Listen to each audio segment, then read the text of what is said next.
బీసీలకు వైఎస్ఆర్ కాంగ్రెస్ పార్టీ అధినేత జగన్ సవాల్ విసిరారా? బీసీలకు జగన్ సవాల్ విసరడం ఏంటి అనుకుంటున్నారా? అవును, సవాల్ విసిరినట్టే లెక్క ఇది. పూర్వపు పశ్చిమ గోదావరి జిల్లాలో 2 పార్లమెంటరీ స్థానాలు ఉన్నాయి. 2 పార్లమెంటరీ స్థానాల్లో ఒకటి నరసాపురం, ఒకటి ఏలూరు. నరసాపురం పార్లమెంటరీ స్థానంలో ఇప్పటికి 16 సార్లు ఎన్నికలు జరిగితే 14 సార్లు క్షత్రియులు ఎన్నికయ్యారు, 2 సార్లు కాపులు ఎన్నికయ్యారు.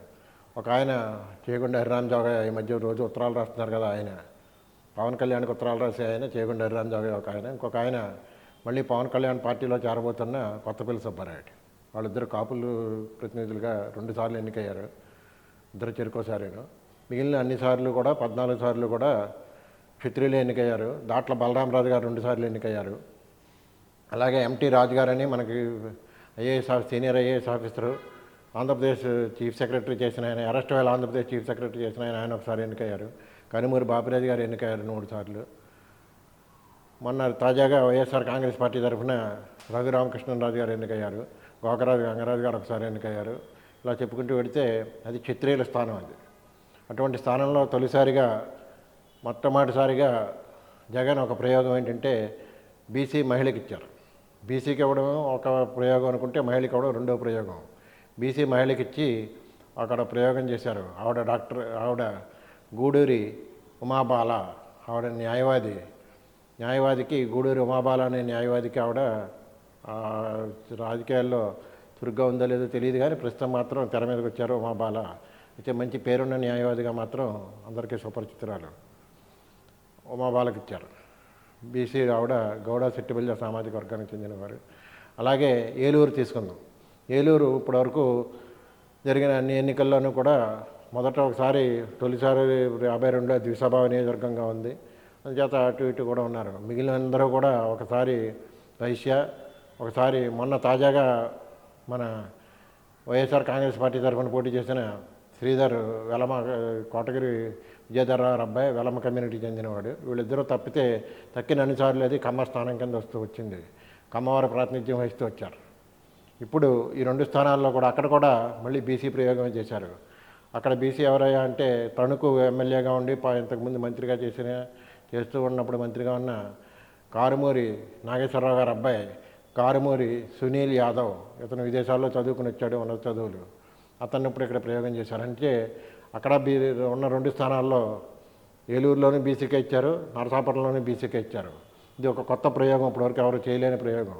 ఇది సవాల్ ఎలా అవుతుంది? ఖచ్చితంగా అవుతుంది. ఎందుకంటే బీసీ రాజ్యం, బీసీలకు రాజ్యాధికారం అనే నినాదంతో ఈ మధ్య కృష్ణయ్య గారు మొదలుపెట్టిన 10 ఏళ్ల నుంచి నినాదం నడుస్తుంది. ఆ నినాదం నిజం కావాలా? బీసీలకు ఇచ్చారు కాబట్టి వెస్ట్ గోదావరిలో బీసీలందరూ ఐక్యం అంటే ఇక్కడ నరసాపురంలో ఓన్లీ సెట్టిబల్జ గౌడ, అక్కడ యాదవులు మాత్రమే ఏకం అవుతారా? లేకపోతే అన్ని సామాజిక వర్గాలకు చెందిన బీసీ కులాలన్నీ ఏకమవుతాయా? బీసీ కులాలన్నీ ఏకమయ్యి కనుక నిజంగా చరిత్ర సృష్టిస్తే ఈ ప్రయోగం విజయవంతమైతే ఖచ్చితంగా ఇది మున్ముందు ఆలోచించాల్సిన విషయమే. ఇక్కడ రాజులకి స్థానం ఉండదు, అక్కడ కమ్మవారికి స్థానం ఉండదు అన్నట్టుగా అయిపోతుంది. ఎందుకంటే 2 బీసీ ప్రయోగాలు కనుక ఫలిస్తే ఒకవేళ బెడిసి కొట్టాయనుకోండి, ఇంకెప్పుడు కూడా బీసీలకు అందుకనే సవాలు అంటుంటాయి. మళ్ళీ ఎప్పుడు కూడా ఎవరు బీసీలకు ఇవ్వడానికి సాహసించరు. అటువంటి పరిస్థితిని తెచ్చుకుంటారా బీసీలు? లేకపోతే బీసీలందరూ సమైక్యమై ఇద్దరిని నెగ్గించుకుంటారా అన్నది. ఎందుకంటే మనం ఎన్ని చెప్పుకున్నా ఏం చేసినా రాజకీయాల్లో అంతా ఇప్పుడు నడుస్తున్న రాజకీయాలు అంతా దేశంలోనే, మన రాష్ట్రంలోనే కాదు దేశంలోనే అంతా కూడా నడుస్తున్నది కుల రాజకీయాలు. ఈ మధ్య మత రాజకీయాలు కూడా వచ్చాయి కాబట్టి మత రాజకీయాలు నడుస్తున్నాయి. చేత కుల రాజకీయాల్లో ఈ బీసీలందరూ ఏకమవుతారా? గంపగొత్తగా అందరూ బీసీ క్యాండిడేట్ కాబట్టి బీసీకే వేస్తారా? లేకపోతే మనకెందుకు సంబంధించిందిలే, మనకు బీసీ కాదు కదా, మనకు ఇవ్వలేదు కదా అనుకుని ఇతరత్ర ఆలోచిస్తారా? ఇది ఆలోచించాల్సిన విషయం. నరసాపురం స్థానం విషయానికి వస్తే నరసాపురం, పాలకొల్లు, భీమవరం, ఉండి, ఇక తణుకు, తాడేపల్లిగూడెం, ఆచంట, ఇవి ఉన్నాయి ఈ స్థానాలన్నింటిలో కూడా కాపుల ప్రాబల్యం ఉంది. అన్ని స్థానాల్లోనూ చాలా క్షత్రియ ప్రాబల్యం కొన్ని చోట్ల ఉంది. ఈ 2 సక్సెస్ అవుతాయా లేదా అన్నది ఈ వాళ్ళ ప్రాబల్యంతో తెలుగుదేశానికి మేలు జరుగుతుందా, లేకపోతే ఈ బీసీ ప్రయోగం సక్సెస్ అవుతుందా అనేది నరసాపురం విషయంలో చూడాలి. అలాగే ఇక్కడ చూసుకుంటే ఏలూరు, ఉంగుటూరు, దెందులూరు, అక్కడ చింతలపూడి, పోలవరం, అలాగే కృష్ణా జిల్లాకు సంబంధించిన కైకలూరు, నూజివీడు 7 స్థానాలు ఉన్నాయి. ఇక్కడ సామాజిక వర్గం ఏలూరు సిటీ వరకు లేకపోయినా తక్కిన చోట్ల గోపాలపురం తక్కిన చోట్ల పశ్చిమ గోదావరి జిల్లాలో కమ్మ ప్రాబల్యం కూడా ఉంది.